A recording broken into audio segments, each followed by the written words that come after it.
जय श्री कृष्णा। राधे राधे भक्त जनों, आज आप सभी श्रवण करेंगे आषाढ़ गुरु पूर्णिमा की व्रत कथाएं। आषाढ़ पूर्णिमा व्रत कथा। एक कथा के अनुसार एक साहूकार को दो पुत्रियां थी। दोनों पुत्रियां पूर्णिमा का व्रत रखती थी, लेकिन बड़ी पुत्री पूरा व्रत करती थी और छोटी पुत्री अधूरा व्रत करती थी। इसका परिणाम यह हुआ कि छोटी पुत्री की संतान पैदा होते ही वो मर जाती थी। उसने पंडितों से इसका कारण पूछा तो उन्होंने बताया कि तुम पूर्णिमा का अधूरा व्रत करती थी, जिसके कारण तुम्हारी संतान पैदा होते ही मर जाती है। पूर्णिमा का पूरा व्रत विधि पूर्वक करने से तुम्हारी संतान जीवित रह सकती है।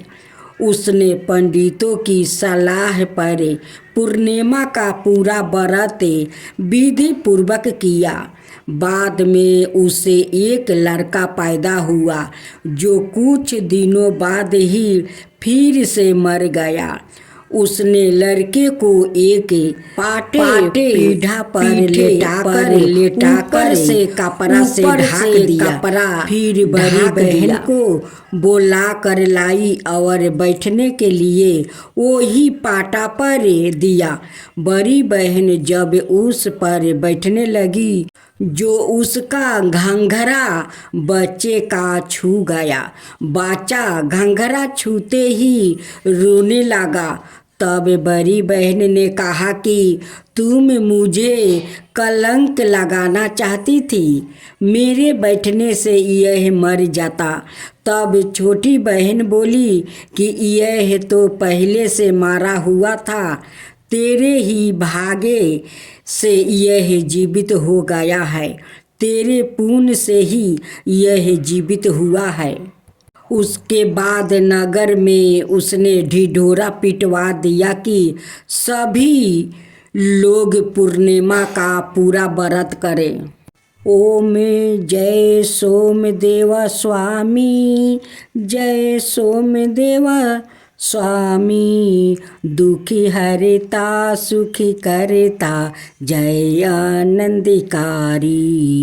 रजत सिंहासन राजत ज्योति तेरी अनियारी।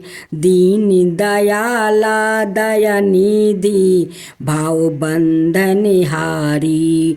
जो कोई आरती तेरी प्रेम सहित गावे, सकल मनोरथ दायक निर्गुण सुखी राशि।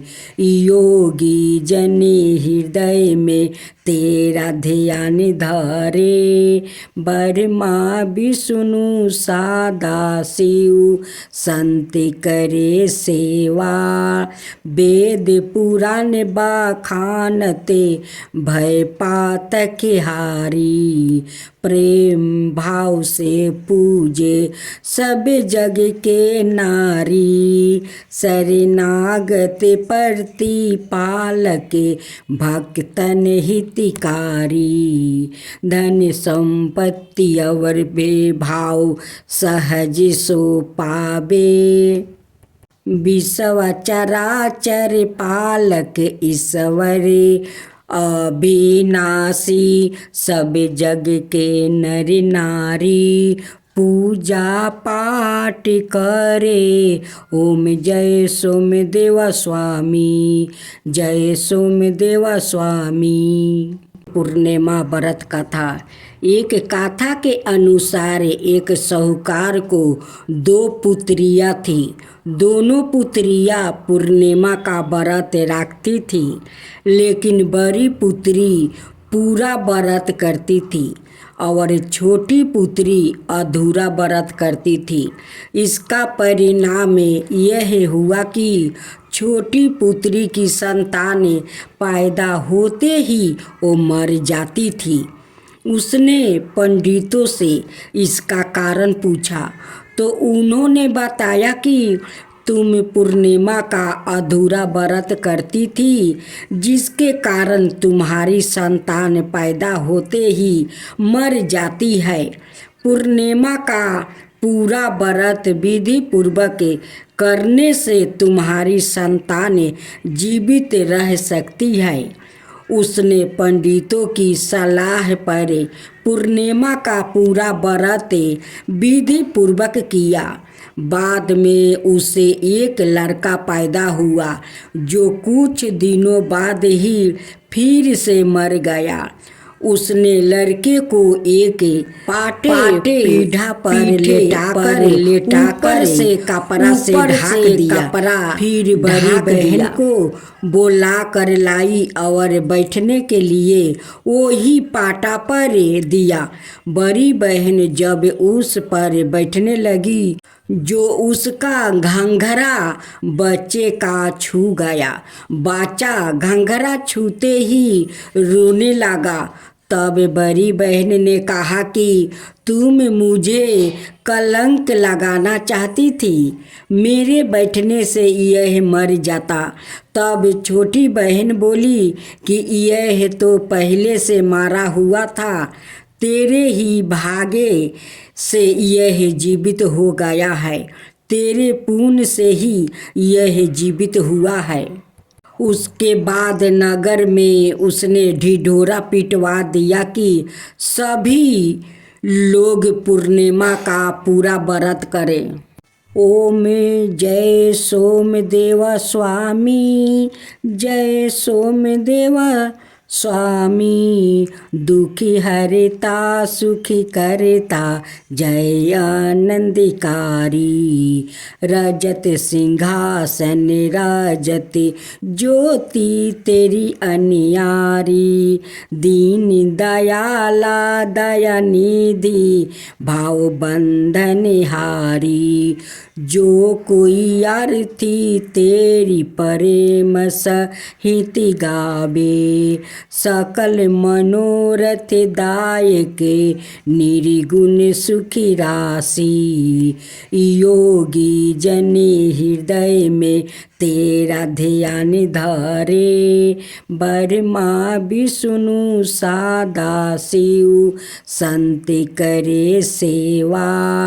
वेद पुराण बखानते भय पातक हारी, प्रेम भाव से पूजे सब जग के नारी। शरणागत प्रतिपालक भक्तन हितकारी, धन संपत्ति और बेभाव सहज सो पावे। विश्व चराचर पालक ईश्वर अविनाशी, सब जग के नर नारी पूजा पाठ करे। ओम जय सोमदेव स्वामी, जय सोमदेव स्वामी। पर योग में एक समय की बात है कि दशोदा जी ने कृष्णा से कहा, हे कृष्णा, तुम सारे संसार के उत्पन्न करता, पोषक और उसके संहार करता हो। आज कोई ऐसा व्रत मुझसे कहो जिसके करने से मृत्यु लोक में स्त्रियों को विधवा होने का भय ना रहे और यह व्रत सभी मनुष्य की मनोकामना पूर्ण करने वाला हो। श्री कृष्ण कहने लगे, हे माता, तुमने अति सुंदर प्रश्न किया है। मैं तुमसे ऐसे ही व्रत को विस्तार कहता हूँ। सौभाग्य की प्राप्ति के लिए स्त्रियों को 32 पूर्णमसिया का व्रत करना चाहिए। इस व्रत के करने से स्त्रियों को सौभाग्य संपत्ति मिलती है। यह व्रत अचल सौभाग्य देने वाला और भगवान शिव के प्रति मनुष्य मात्रा की भक्ति को बढ़ाने वाला है।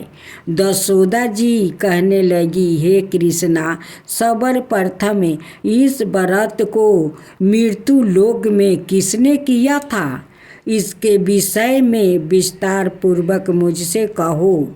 श्री कृष्णा जी कहने लगे कि इस भूमंडल पर एक अत्यंत प्रसिद्ध राजा चंद्रहास से पालित अनेक प्रकार के रत्नों से परिपूर्ण कातिका नाम की एक नगरी थी।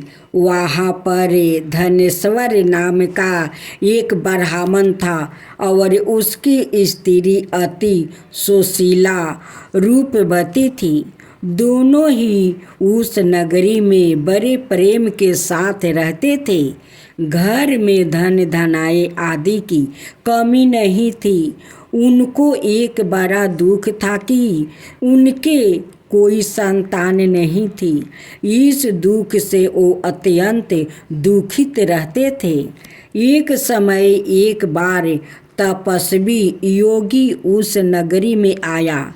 वो योगी उस ब्राह्मण के घर को छोड़कर अनाए सब घरों से वो भिक्षा लाकर भोजन किया करता था।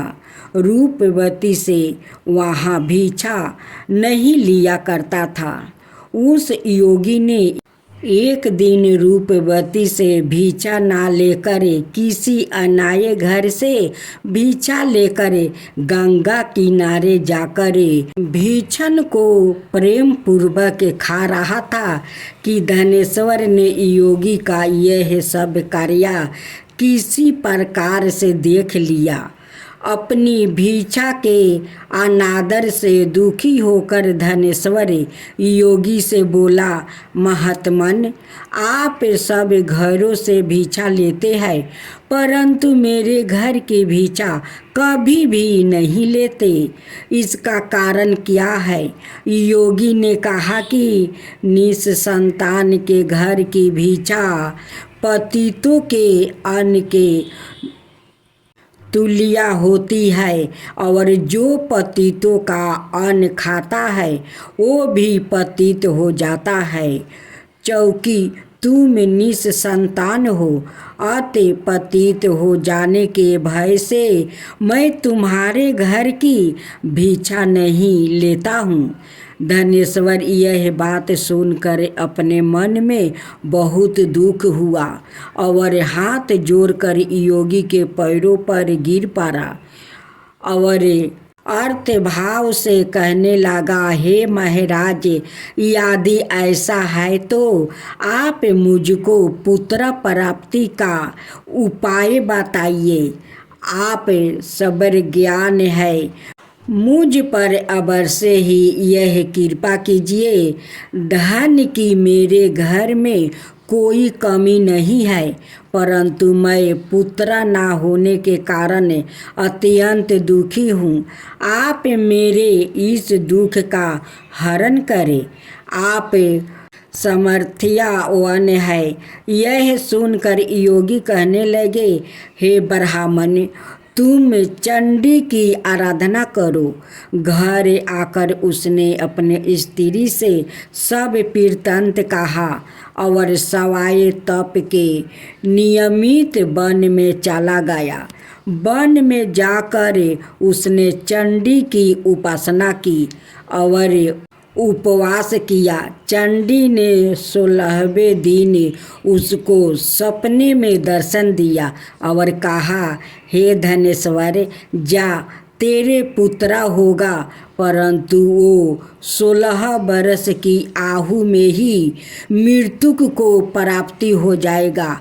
यदि तुम दोनों स्त्री पुरुष 32 पूर्णमासिया का व्रत विधि पूर्वक करोगे तो वो शीघ्र आयु होगा। जितनी तुम्हारी समर्थ हो आटे के दिए बनाकर शिव जी का पूजन करना, परंतु पूर्णमासिया को 32 हो जाने चाहिए। प्रात काल आने पर इस आस्थान के समीप ही तुम्हें एक आम का वृक्ष दिखाई देगा। उस पर तुम चढ़कर एक फल तोड़कर शीघ्र अपने घर चले जाना।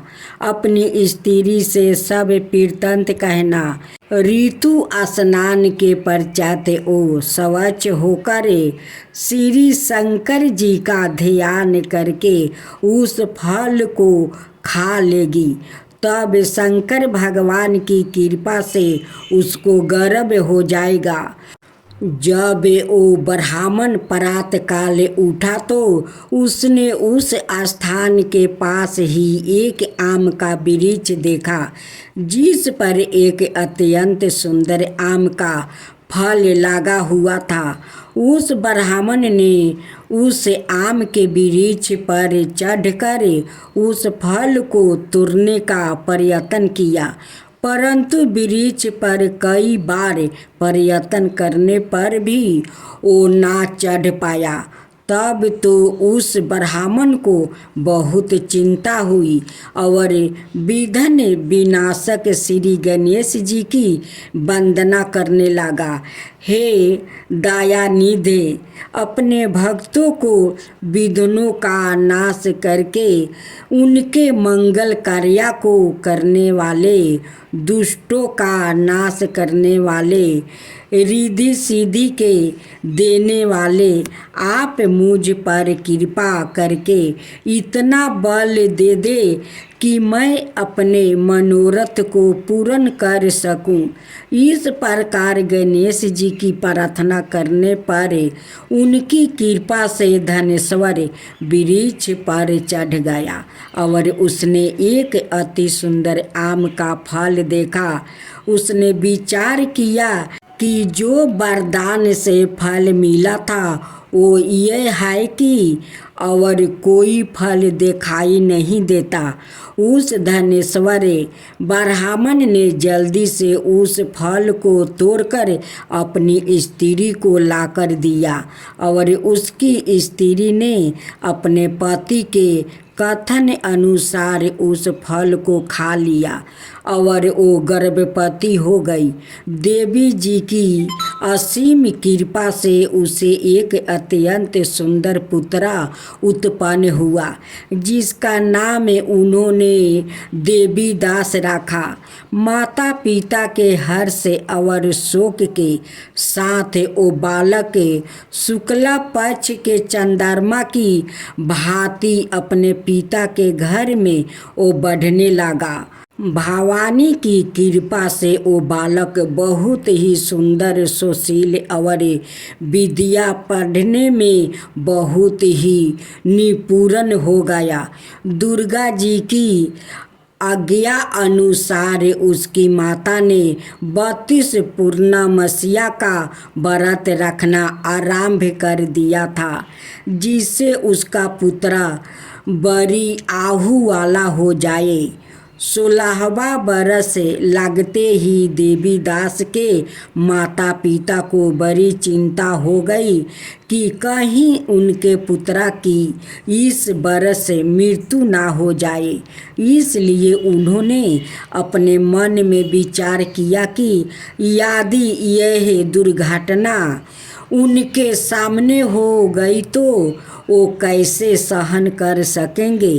अस्तु, उन्होंने देवी दास के मामा को बुलाया और कहा कि हमारी इच्छा है कि देवी दास 1 बरस तक काशी में जाकर विद्या ध्यान करे और उसको अकेला भी नहीं छोड़ना चाहिए। इसलिए साथ में तुम चले जाओ और 1 बरस के पश्चात इसको वापस लौटा लाना। सब प्रबंध करके उसके माता पिता ने काशी जाने के लिए देवी दास को एक घोड़े पर बैठाकर उसके मामा को उसके साथ कर दिया। किंतु यह बात उसके मामा यह किसी और से नहीं कही।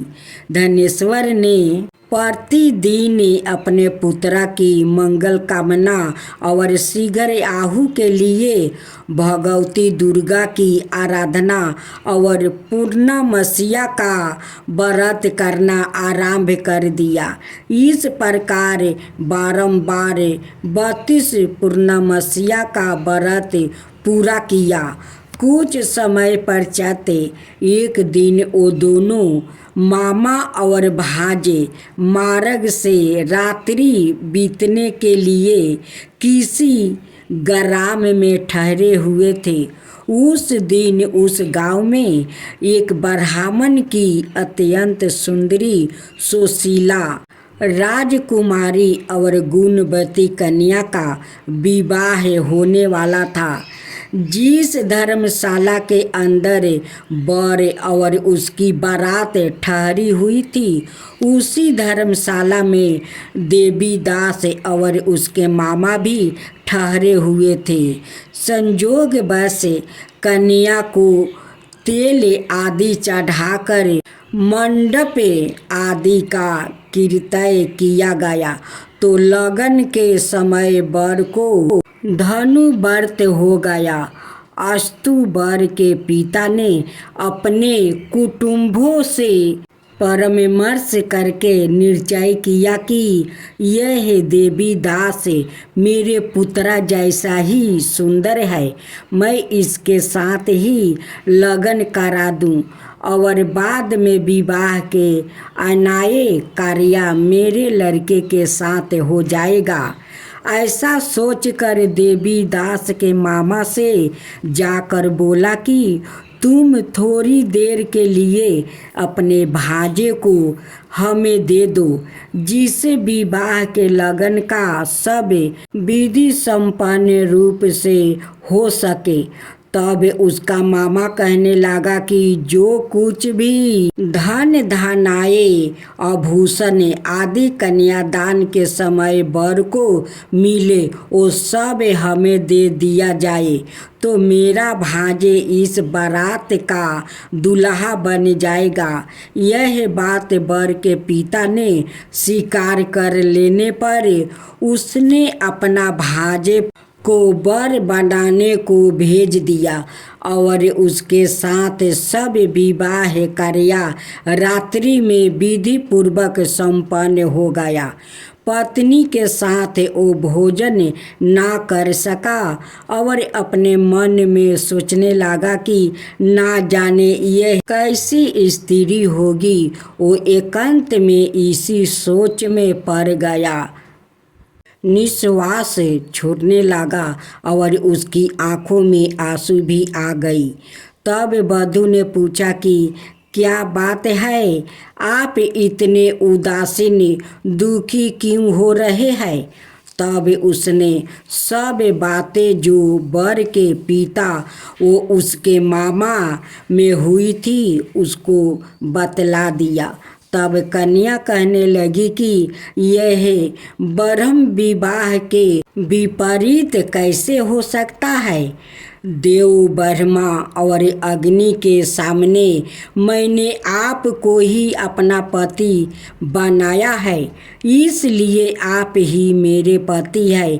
मैं आपकी ही पत्नी रहूंगी, किसी अन्याय की कदापि नहीं। तब देवीदास ने कहा, ऐसा मत करिए, क्योंकि मेरी आहू बहुत थोड़ी है। मेरे पश्चात आपकी क्या गति होगी? इन बातों को अच्छी तरह विचार लो। परंतु वो दृढ़ विचार वाली थी, बोली कि जो आपकी गति होगी वही मेरी गति होगी। हे स्वामी, आप उठिए और भोजन करिए, आप निश्चय ही भूखे होंगे। इसके बाद देवीदास और उसकी पत्नी दोनों ने भोजन किया और शेष रात्रि में सोते रहे। प्रात काल देवीदास ने अपनी पत्नी को 3 नागों से जोड़ी हुई एक अंगूठी दी, एक रुमाल दिया और बोला, हे प्रिय, इसे लो और संकेत समझकर अस्थिर चिंत हो जाओ। मेरा मरण और जीवन जाने के लिए एक पुष्पा वाटिका बना लो। उसमें सुगंधि वाली एक नौ मल्लिका लगा लो। उसको प्रतिदिन जल से सींचा करो और आनंद के साथ खेलो कूदो और उत्साह मनाओ। जिस समय और जिस दिन मेरा परांत होगा, यह फूल सूख जाएगा और जब ये फिर हरे हो जाए तो जान लेना कि मैं जीवित हूँ।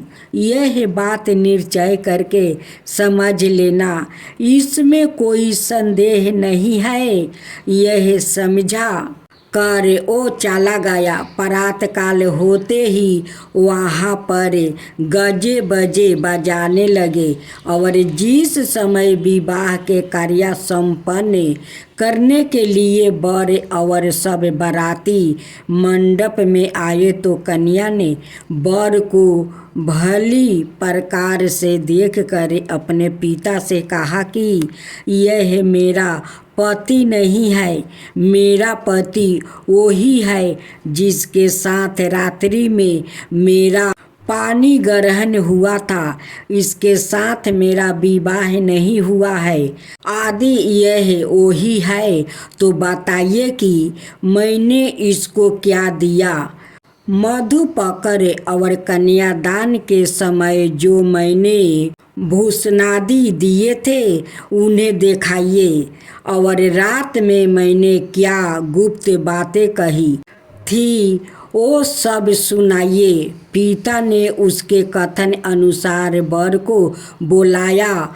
कन्या की यह सब बातें सुनकर वो कहने लगा कि मैं कुछ नहीं जानता।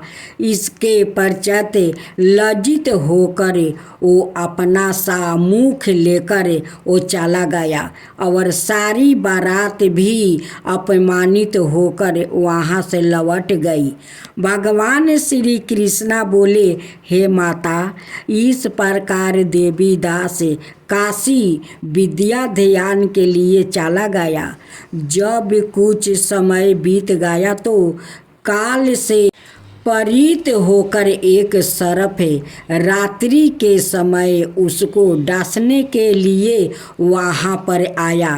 उस विषधार के प्रभाव से उसके शयन का स्थान चारों ओर से विष की ज्वाला से विशोला हो गया, परंतु भरत राज के प्रभाव से उसको काटने ना पाया, क्योंकि पहले ही उसकी माता ने 32 पूर्णिमा का व्रत कर रखा था।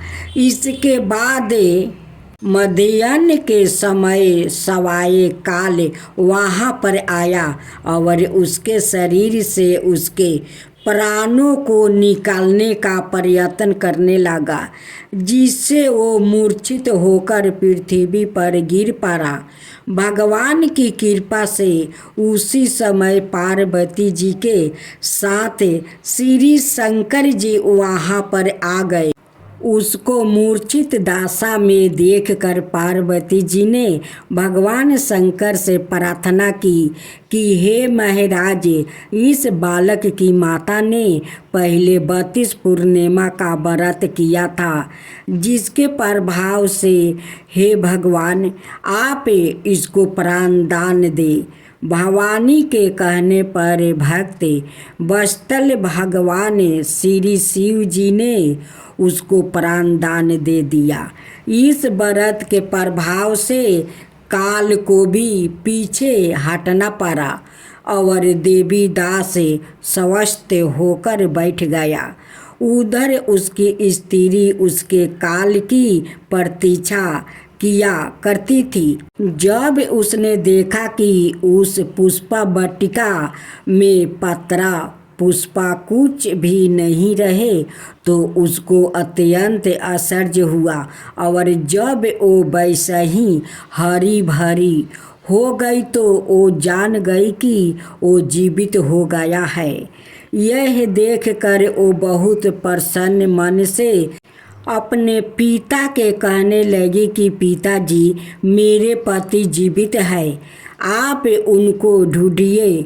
जब 16वां बरस व्यतीत हो गया तो देवी दास भी अपने मामा के साथ काशी से चल दिया।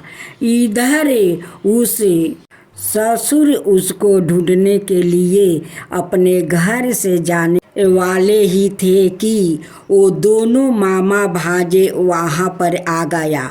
उसको आए देख कर उसका ससुर बड़ी प्रसन्नता के साथ अपने घर में ले आया।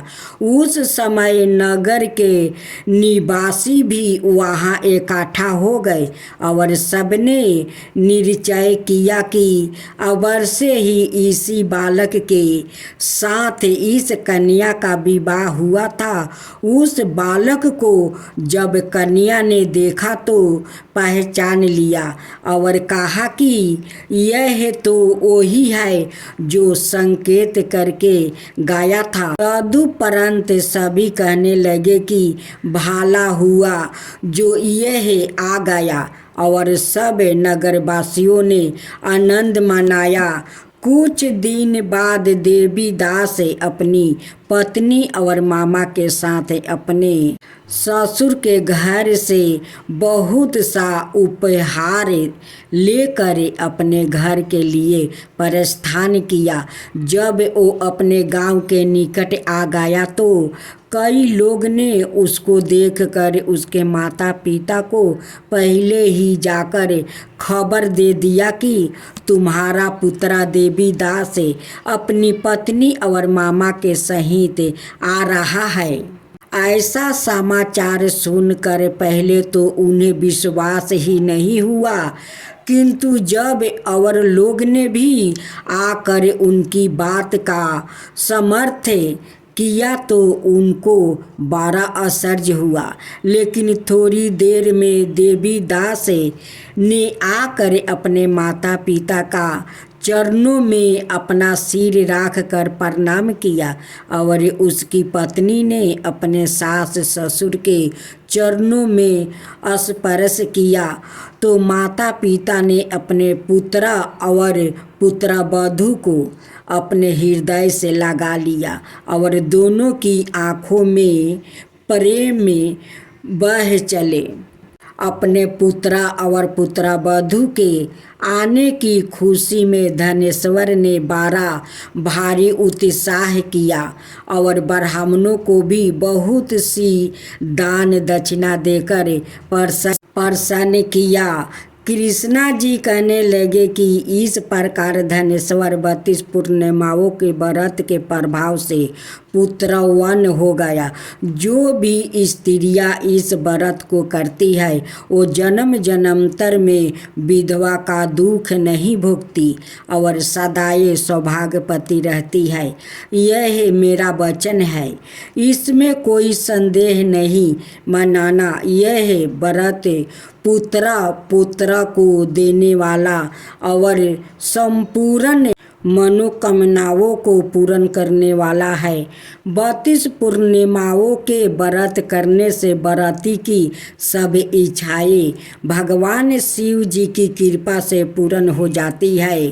सभी प्रेम से बोले शिव शंकर भोलेनाथ की जय।